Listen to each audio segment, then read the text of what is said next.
And transitioning on to Sheila Bair, who you mentioned before, the former head of the FDIC during the financial crisis. What did she actually have to say that you found really, really important for the good society, as you call it, being positive change and positively benefiting society and addressing the inequality for the significant structural weakness, as she calls it? Right. Her focus wasn't on social, addressing sustainability, environmental issues. It wasn't on addressing income inequality. It was really that the job of writing the rules under which financial institutions operate isn't done.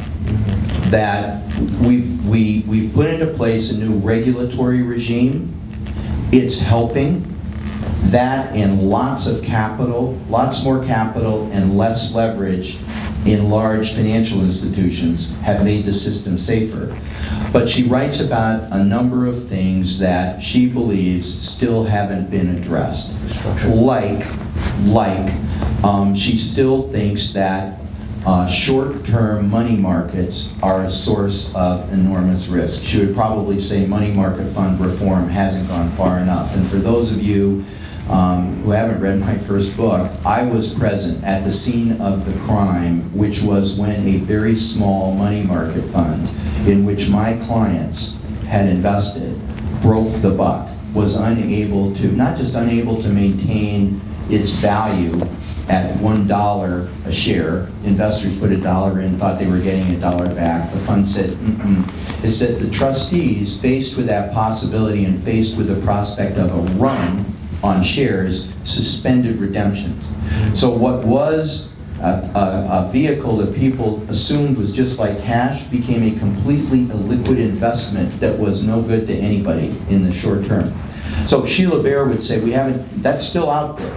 Repurchase agreements, money market funds, and other vehicles in which financial institutions and large organizations fund themselves in short-term markets are still subject to runs, and we haven't done enough to fix that problem.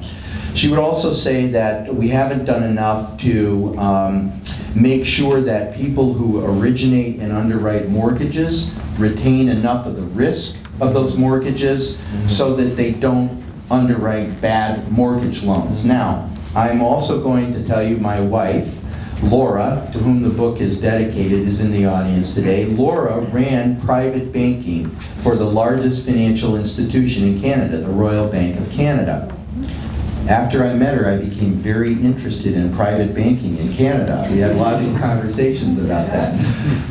But in Canada, the Canadian banks, as you may know, all did very well during the financial crisis. None went under. There were only 5 or 6 of them, depending on how you count.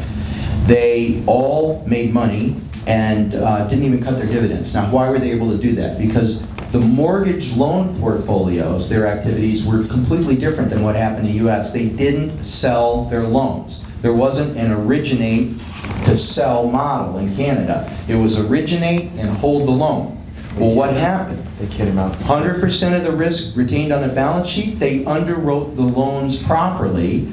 So instead of mortgage portfolios being a source of toxic stress, they were actually a source of strength, earning strength to Canadian banks. Well, Sheila's saying we haven't done enough to make sure that people who originate loans keep the risk. And then she's got some other ideas, but basically her message is, if you think we fixed the problem with Dodd-Frank and Basel III, and we haven't, and just one other contributor, equally brilliant, also a woman, Karen Shaw Petru, regulatory reform phenom in Washington. Her piece is about another source of ongoing and maybe growing risk that we haven't addressed, in addition to the ones Sheila talks about, and that is the growing importance of what's called the shadow banking sector. So those are, think about a hedge fund that looks around and says, you know what, banks aren't lending anymore to junk credits because it takes too much capital and the regulators ride their fannies for doing it. So we, the hedge fund, are going to start making loans to junk credits. very, 15% coupons, it's very lucrative. Okay, well, what's just happened? Regulators clamping down on junk bond lending by financial institutions in the regulated sphere have just allowed the balloon to grow over on this side.